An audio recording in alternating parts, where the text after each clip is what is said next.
Okay, what's going on everybody? Yugioh and I'm here with the Heraldic deck profile for the January 2015 format. Now, this is not TSG legal as of yet, but of course, they should be legal and they will be legal in a few months when, of course, the Superstar Pack and Gold Series come out. I don't know which set these are going to be in, but I'm pretty much 100% sure they're going to be in those sets, so I hope so.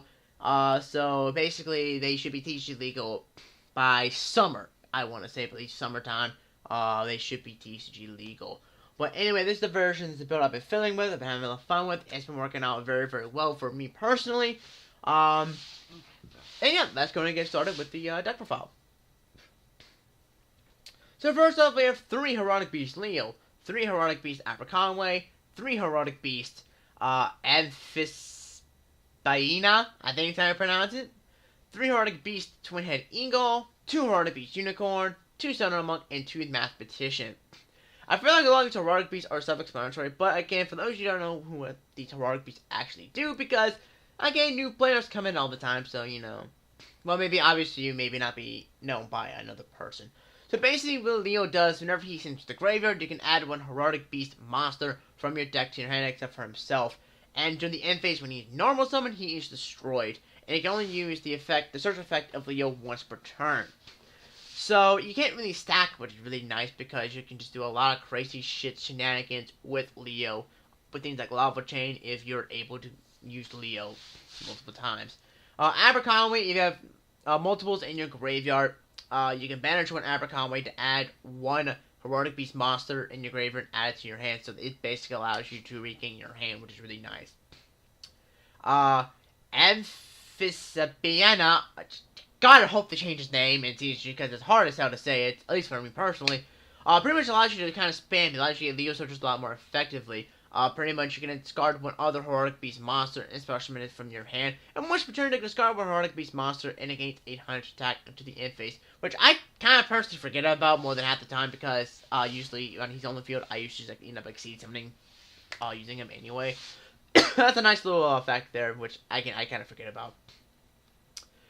Twin Head Eagle, which is actually a really, really good card in the deck, especially with the as they keep releasing, as Konami continues to release more and more exceeds that require like 2 materials to detach, it just opens up a lot of cool little plays. But basically, Eagle allows you, you can banish it from the graveyard, track of 1 XE monster control who has no materials, and then attach 2 Heraldic Beast monsters to that face of Exceeds as materials. So it basically allows you to regain and reuse Exceed effects, which is how I'm able to use things like Dark Exceeds, Rebellion Dragon 1-on-1 multiple times, just because of the fact that Eagle allows that. And this is one of the reasons why I'm using it at 3, just because it just uses a really cool effect. You probably don't need 3, but I just like using 3 due to the fact that it opens up multiple plays, and it just gives me that 1 extra in case it does get banished. The Unicorn, basically, you can banish it from your graveyard to target 1 second type Exceeds monster in your graveyard and special summon it, but its effects are negated. You can only use the effect once per turn, but you do have second type Exceeds in terms of the Heraldic Beast Exceeds.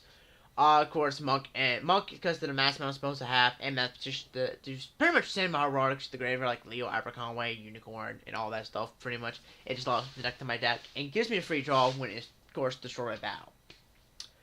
For the spells, we have Advanced Heraldry Art, times 3, 3 Heraldry Reborn, Raigeki Foolish, Burial from the different dimension, double MST, Instant Fusion, and then a Snatch Steal.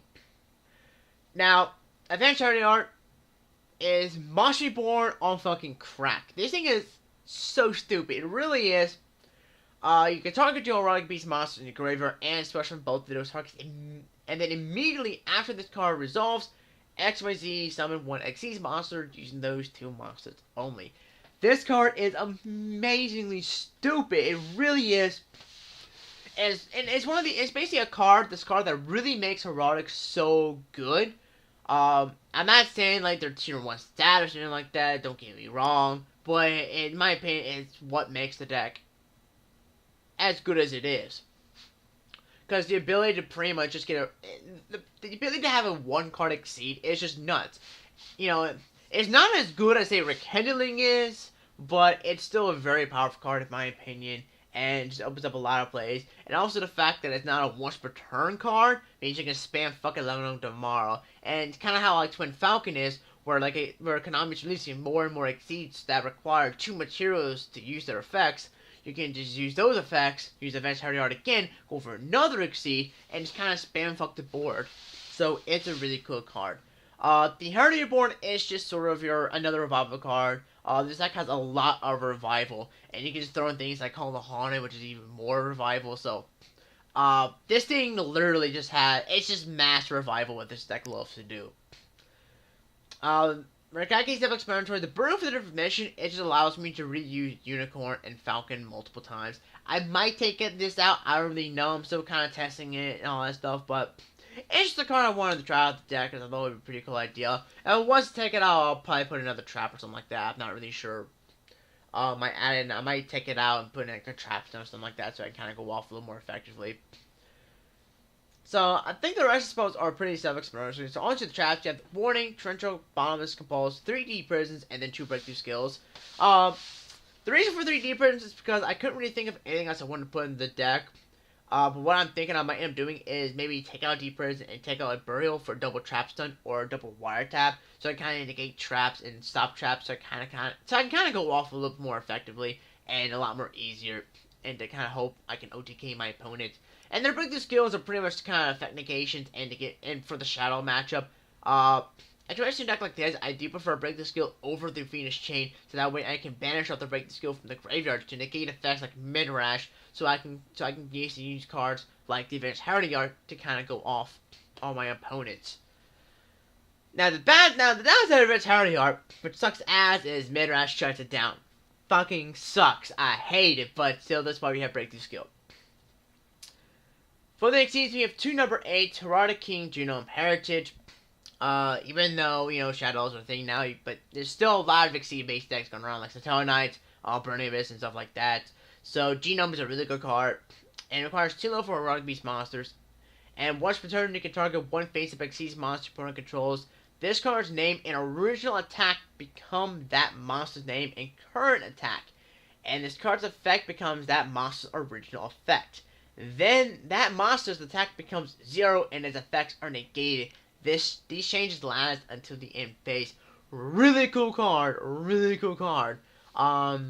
This was a really fun card to use back in like Dragon Ruler format, where they can just basically mimic a Draco Sack and use the effect to either pop or summon tokens, which is really cool. And it just adds in a lot of cool utility in the deck. And even though you don't detach from 0 for its effect, you can still detach from zeros for other effects. You can just copy a lot of cool things like freaking Dark Rebellion and 101 and stuff like that, and it just helps get rid of issues and problems on the board, which is really nice. Then of course we have, and plus we have number 18, Heraldic Progenitor Plain Coat. Really, really awesome card. It's just generic, which is nice.